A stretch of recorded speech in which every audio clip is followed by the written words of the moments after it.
Jasmine.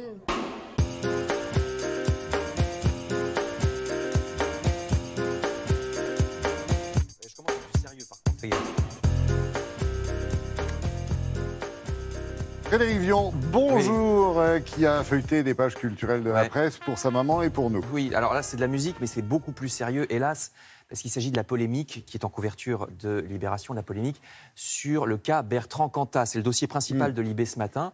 15 ans après la mort de Marie Trintignant, devrait-il pouvoir à nouveau être dans la lumière, c'est-à-dire pratiquer son métier de chanteur? Alors chacun se fera son opinion. Vous savez qu'il y a beaucoup de manifestations autour de ces concerts en ce moment, avec des positions qui semblent irréconciliables. Par exemple, vous avez d'un côté, lui, Bertrand Cantat, qui dit qu'il a essayé de dialoguer avec les manifestantes à la porte de ses concerts, mais que le dialogue a tourné court, qu'il a reçu même des crachats.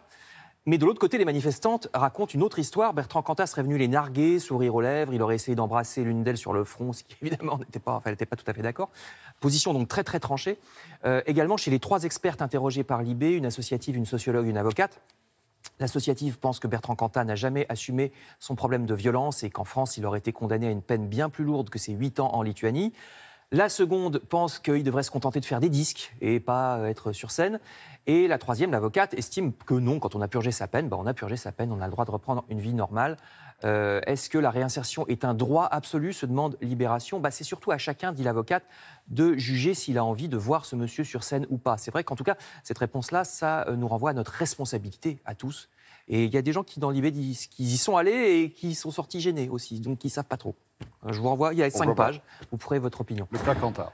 De manière beaucoup plus légère, c'est toujours de la musique. Je passe à l'Humanité qui nous parle d'un autre groupe nommé Soviet Suprême, groupe burlesque de militaro-punk rock électro. Je cite l'Humanité. Tu n'aurais pas dans l'idée de me piquer ma chronique juste de temps en temps, je fais de la musique. Juste si tu me dis. Hein, il essaye. Je ne ferai pas le journal, moi. Tu as bien essayé de nous endormir. Soviet Suprême, ça s'appelle comme ça parce qu'il détourne les codes des régimes communistes avec des influences en plus slaves, d'où la balalaïka sur la photo. Il y a même une chanson qui s'appelle Vladimir. Je ne vois pas du tout à quel Vladimir ils font allusion.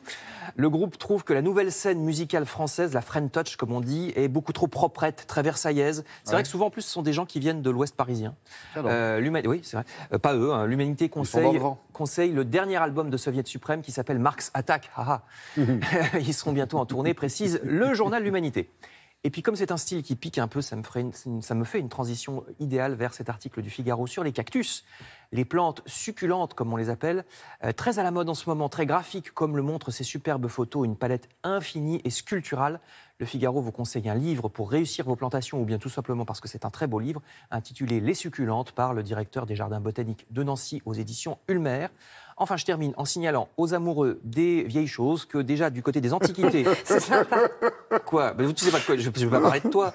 Mais merci. Attends. Qu'ils pourront trouver ce dimanche à Chelles, en Seine-et-Marne, une foire à la photo où vous pourrez dénicher des appareils photo anciens et peut-être Laura qui ira, je ne sais pas. Mais bien sûr. Nous informe le Parisien. Quant aux amoureux de l'histoire, ils seront heureux d'apprendre non pas l'âge de Laura, mais dans l'Humanité, une nouvelle série qui commence sur Arte. Ça s'appelle Quand l'histoire fait date, 26 minutes sur de grands événements de l'histoire du monde. Voilà. Merci Frédéric. Allez vous reposer, mon petit.